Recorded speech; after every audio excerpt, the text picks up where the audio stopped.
Greetings, everyone. This is Rock and Roll Spot Convention with the weekly comic book roundup. We've made it the most way through. Time to keep on trucking. Kicking things off, we've got Magic the Gathering number 21. And we once again ourselves a secret Planeswalker variant. Let's see who this one, this issue's variant showcases.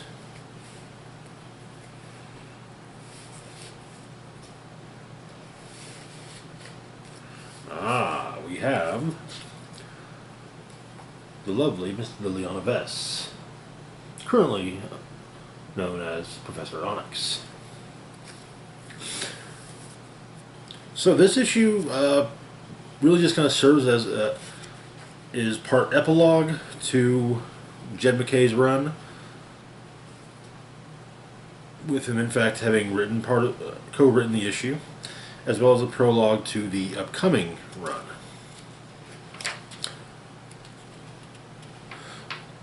So, a year has passed since the second Planeswalker war on Ravnica. I guess that would be the best way to put it. Whole slew of Planeswalkers versus Tezzeret. Jace and Vraska are back on Ixalan as pirates. Ral and his husband Tarek have, Tomek, my bad, have moved to Kaladesh, with Ral working feverishly to ensure that they will never be parted again. Kaya and Nico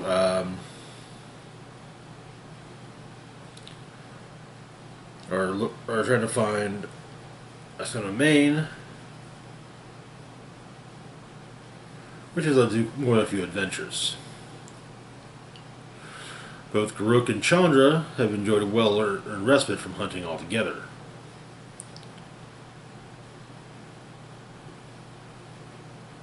Now in Strixhaven, Professor Onyx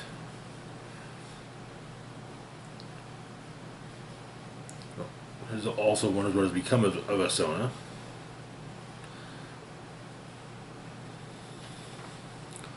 On Ixalan, Jace wakes in the middle of the night and goes after, and there's apparently a spirit present, which is kind of disturbing for Vraska.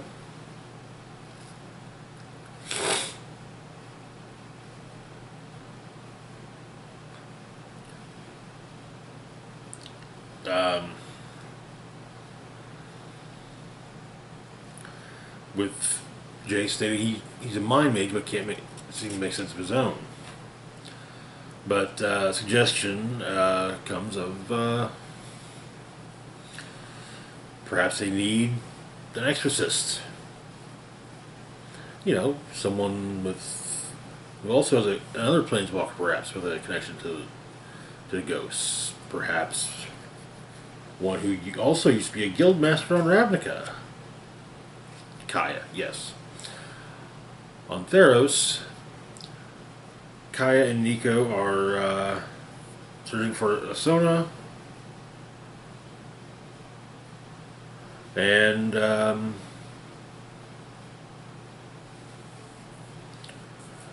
they discover traces of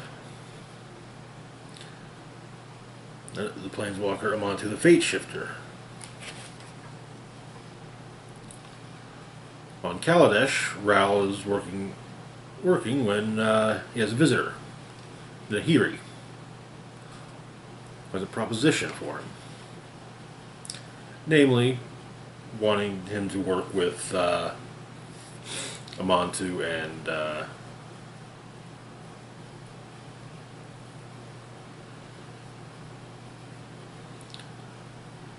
Asona.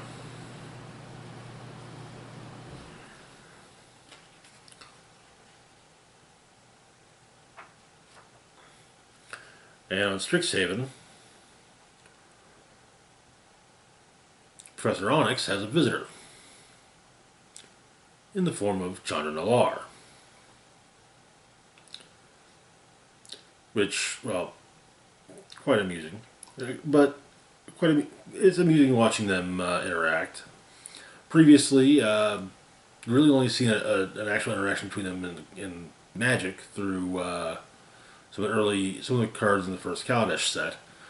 Most notably being the Kaladesh reprinting of Diabolic Tutor, which featured Chandra whispering in Chandra's ear as kind of or Liliana whispering in Chandra's ear, saying, "Yeah, they said no. Do it anyway." But she's been asked about. She's been invited to Strixhaven about Asona, and so the two of them go to. The two of them plan to talk to Akan.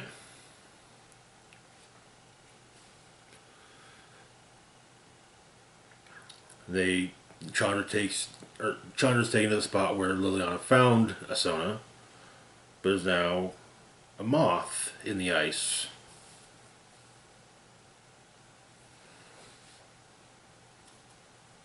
A moth that wasn't there when Liliana freed Asona.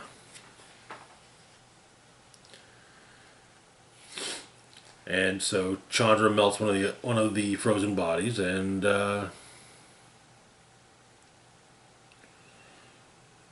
Liliana finds out what occurred. Months previously, Asona and Amantu were there, and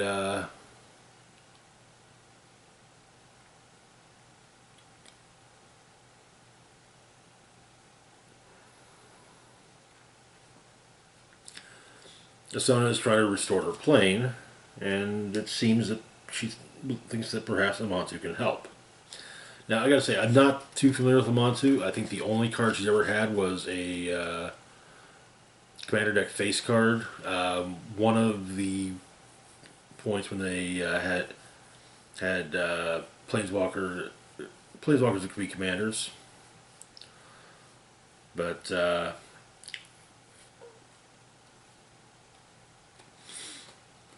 yeah, we know that that's their current plan, and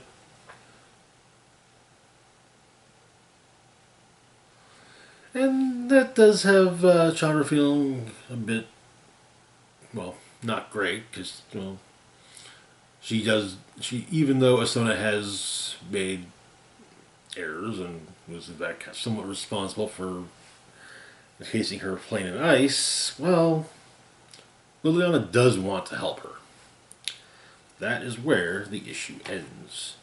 As I said, this serves as an epilogue and prologue to the last arc and a prologue to the new arc. So we'll see how this new arc goes, and if we got ourselves another 20-issue long arc like the last time. Honestly, I love the Magic comic. It's great. But I also enjoy the game. Moving on to our next book, we've got Quick Stops, number 2. The second in this anthology series, focusing on Kevin Smith's View Askew universe, the universe in which his various comedic films, Clerks 1 through 3, Mallrats, Chasing Amy, Dogma, and Jay and Silent Bob Strike Back, Jay and Silent Bob Reboot. I think that's all of them. All take place. Once again, we flash back to before the events of any of the films. Whereas last time we got to see part of Holden McNeil's time as the clerk at Quick Stop. Now we focus on Randall Graves and his cousin, Brody Bruce. So, in Mallrats, in Clerks, Randall explains that his cousin mentions having had a cousin, Walter, who died trying to give himself head. And that is where we start at the funeral. Randall grabs 2 of the death card. It's Walt's rookie. May want to trade one. And it's not his funeral; it's his wake. And of course, Brody shows up as well. They sit together and they catch up a bit, looking very much the way they would normally. Though Randall is wearing a collared shirt with even a V-neck sweater over it, but still backwards ball cap.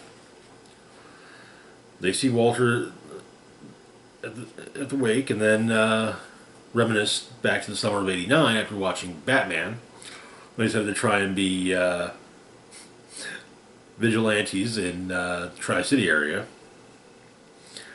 complete with long leather coats. 10 years before the Matrix made it cool.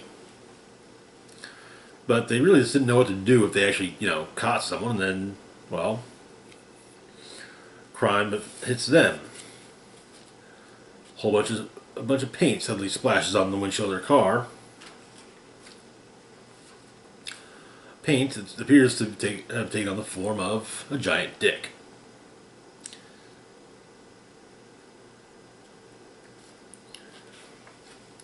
From their self-proclaimed arch nemesis, Count Cocula,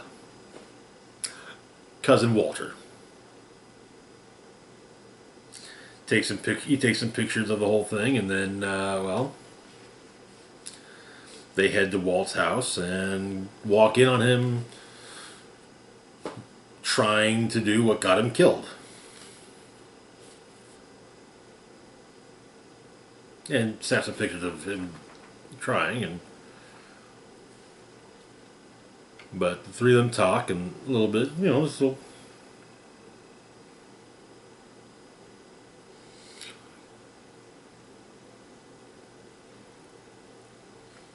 about how it was, the whole them being trying to be vigilante superheroes and him trying to be the super villain was kind of a fun thing.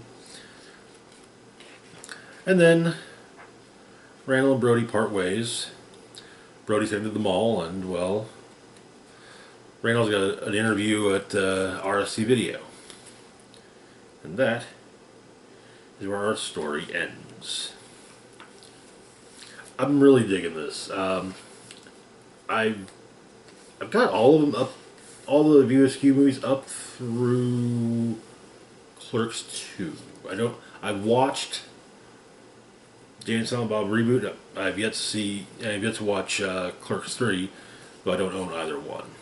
Hopefully soon I'll have a copy of Clerks 3. It's out now, so. But anyway, moving on to our next book, we've got Predator number 5. Where we left off,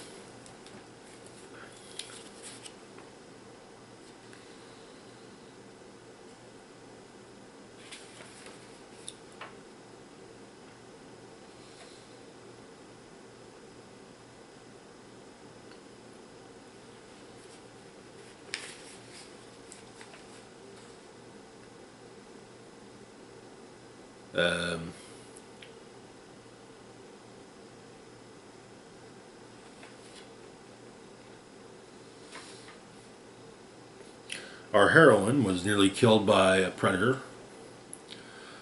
but saved by commandos from the Star Corporation, who are dissecting the creature and have our hero restrained.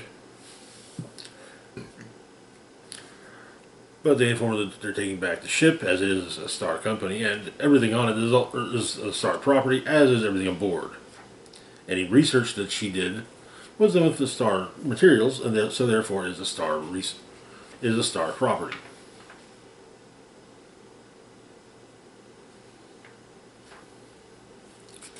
But one of the doctors, Dr. Paulo, investigates the ship that she's been using. Sees her trophy haul and manages to crack the logs.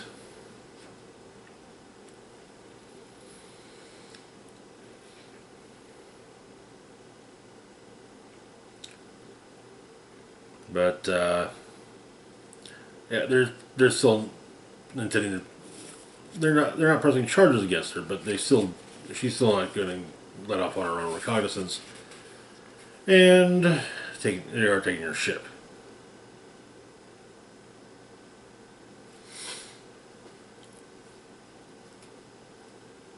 And the research for their ship now includes her. So Paulo brings her some food. Explains that he watched the logs, and he's just amazed that she fought predators and lived.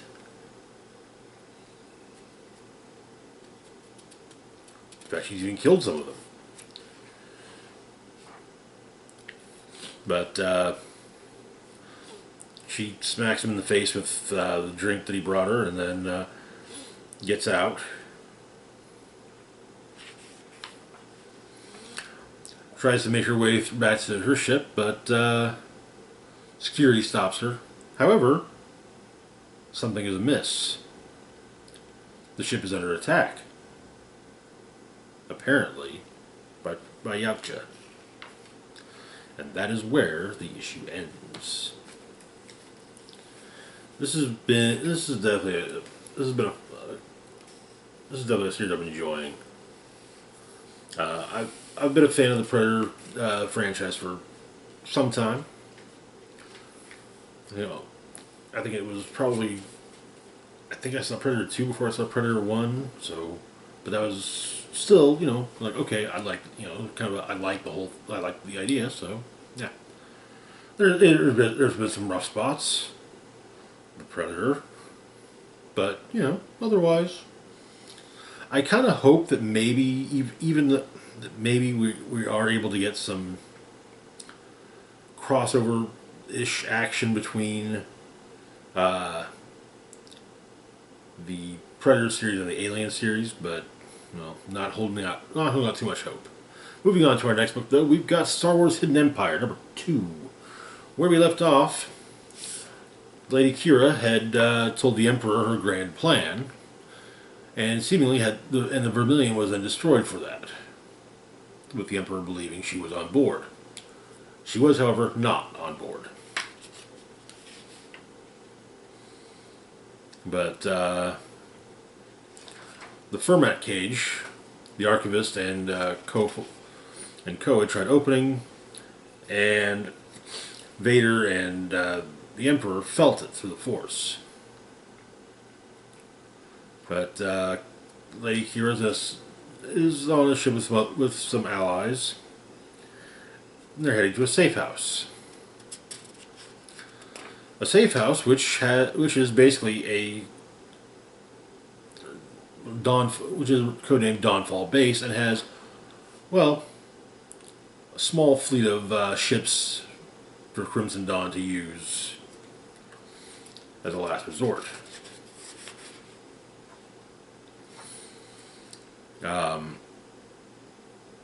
With the Knights of Ren gone, the Archivist isn't entirely sure how they might be able to utilize or open the Fermat cage again.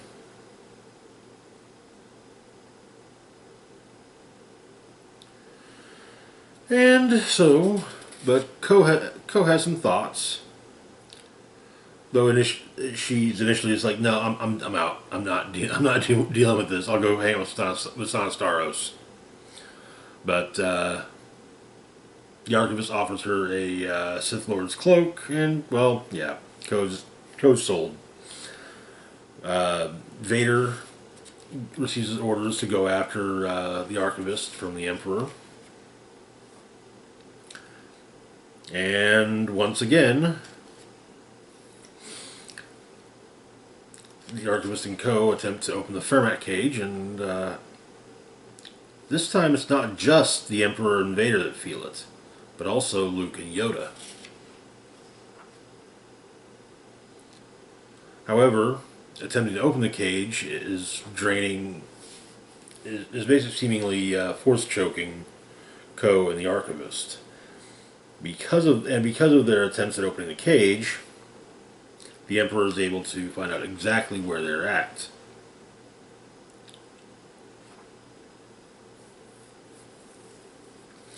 And and Kira explains that Crimson Dawn was always intended to be was just a means to an end, and that there would come a point when the entire organization would be burned, and this is that point. As Kira tries to give the Archivist further orders, well, Ko notices that in low orbit is the Executor, Darth Vader's personal flagship. The shuttle lands near the Fermat cage, and as he uses enhanced interrogation techniques of the Dark Jedi on Ko and the Archivist,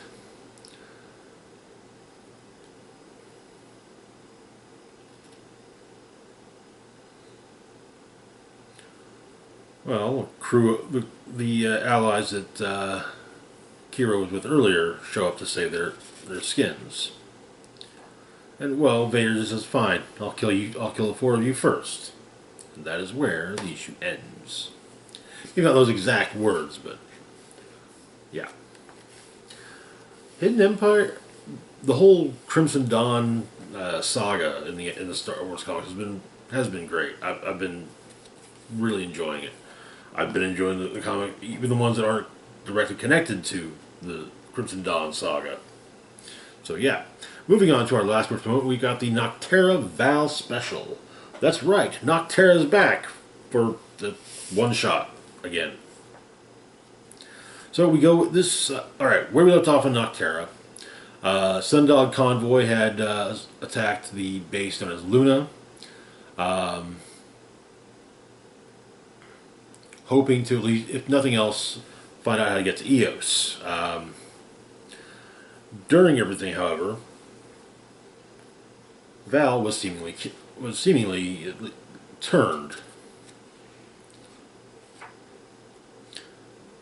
Outside the ruins of Eos, one of the scientists escapes the water and the nanites that would turn him into something like Blacktop Bill, and is almost attacked by Shades until Val saves him. Herself having an appearance very similar to Blacktop Bill as well. But so this Val narrates talking about the mythical ferryman Charon, but also the first ferryman of the Big PM.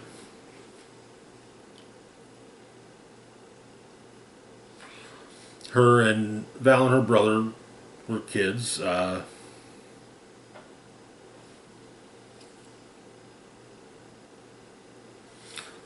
And being very much more inclined for making gadgets to help the various help the convoy.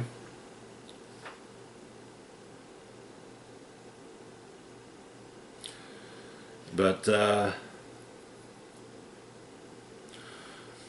Val and this first ferryman, Raleigh Royce, are heading to the town known as Denton. Royce had a plan to basically set up outposts and throughout the country, and basically they'll all be connected, but basically keep connections between people up and running. So they get to Denton. Apparently, Denton was built around a factory that made lasers, but they decorated the town with bones of mega shades. But the man in charge of Denton was a little hesitant about the idea of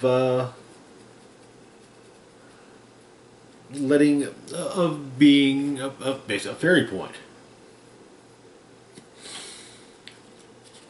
While Royce is fixing up the truck, Val does some exploring.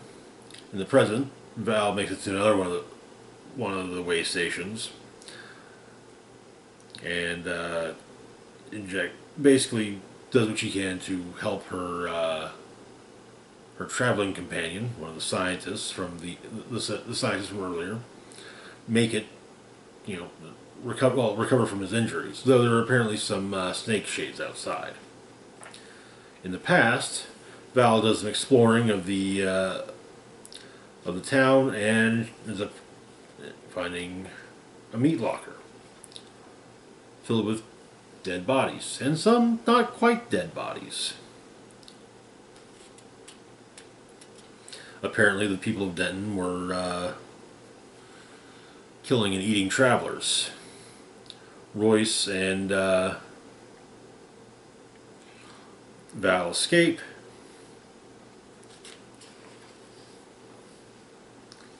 But Royce was injured. He was shot. And he insists that Val give Denton another chance. Explaining that his daughter, whom he never saw before the big PM. Well, he'd seen her before he was in prison, but after he got out, he didn't see her before the big PM.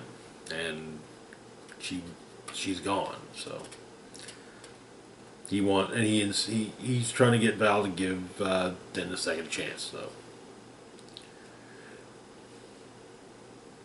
She agrees to do so, and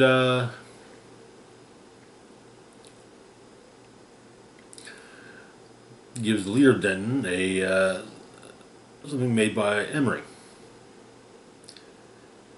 It's something of a mating call. It replicates a mating call of a shade.